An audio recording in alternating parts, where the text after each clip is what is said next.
In elementary school and everything, I wouldn't say anything. Somebody'd ask me a question. I was very quiet, very reserved, very shy. When I got out of the Army, I was not that way any longer. I see something that needs to be done. It's not done right, I'll tell you. And if you need help, I'll do it.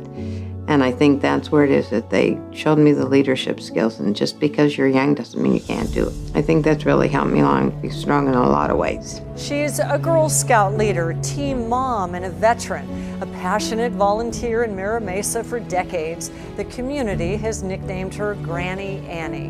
And now she's being honored for all that she does.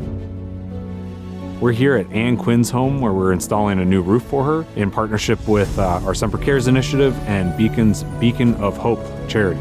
So really exciting day, and we're happy to be doing this for Ann and her family. About 10 years ago, we refinanced, and we had to have the house termited. And then the guy said, oh, you got about another 10 years on your roof. So we started thinking about that. Well, then when my husband passed away, I'm thinking, okay, we're gonna have to get this fixed, because I was losing more and more shingles. In the Sunday paper, there was the ad.